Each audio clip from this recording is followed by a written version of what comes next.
दशकं 9 ब्रह्मणस्तवः भुवननिर्मितिश्च स्थितः स कमलोद्भवस्तव हि नाभिभङ्गेरुहे कुतस्विदितमम्बुतौ उदितमित्यनालोकयन्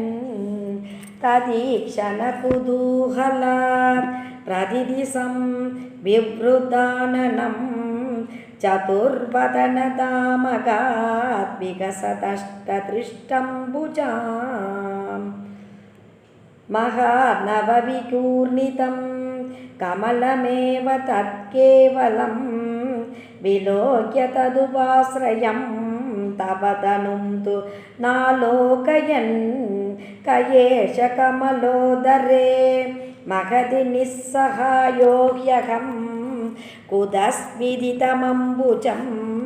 समजनीति चिन्तामगात् अमुष्य हि सरोरुहः किमपि कारणं सम्भवेत् इति स्म कृति निश्चयः स खलु नालरन्ध्रात्मना स्वयोगबलविद्यया समवरूढवान् प्रौढतीः त्वदीयमधिमोहनं न तु कलेबरं दृष्टवान् ततः सकलनालिका विवरमार्गगोमार्गयन् प्रयस्य सदवत्सरं किमपि नैव सन्तृष्टवान् निवृद्य कमलोदरे सुखनिषण्ण एकाग्रधीः समाधिफलमादते भवदनुग्रहैकाग्रही सतेन परिवत्सरैर्दृढसमाधिपन्दोलसत् प्रबोधविशदीकृत सकलु पद्मिनी सम्भवः अदृष्टसरमद्भुतं तव हि रूपमन्तर्तृषा व्यचष्टपरितुष्टधीः भुजगभोगभागाश्रयम् गिरीडमकुडोल्लसत् कटकहारकेयूरयुं मणिस्फुरितमेकलं सुपरिवीतपीताम्बरं कलायकुसुमप्रभं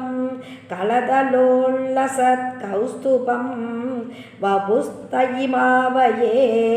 कमलजन्मने दर्शितम् श्रुतिप्रकरदर्शित प्रसुरवैभव श्रीपते हरे जय जय प्रभो पदमुपैशीतिष्ट्या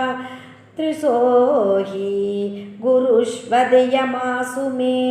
भुवननिर्मितौ कर्मटाम् इति दृहिणवर्णित स्वगुणवं हि मा पाहि मां लभस्व भुवनत्रयी रसनदक्षतामक्षतां गृहाणमदनुग्रहं गुरुतपश्च भूयो विते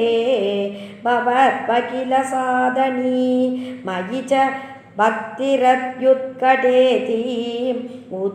उदीर्य क्रमदाददाः मुदितचेतसं वेदसं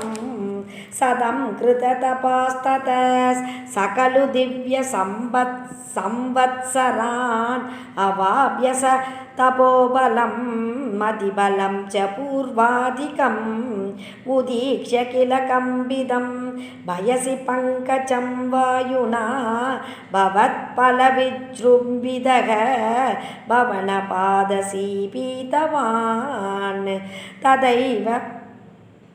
तवैव कृपया पुनः सरसिजेन देनैव सह प्रकल्प्य भुवनत्रयीं प्रवृदे प्रजानिर्मितौ तदा विदकृपापरो गुरुमरुत्पुराधीश्वर त्वमासु परिपाहि मां गुरुदयोक्षिदैरीक्षिदैः श्रीहरिये नमः गोविन्दनाम संकीर्तनं गोविन्द गोविन्द जानकीकान्तस्मरणं जय जय राम राम।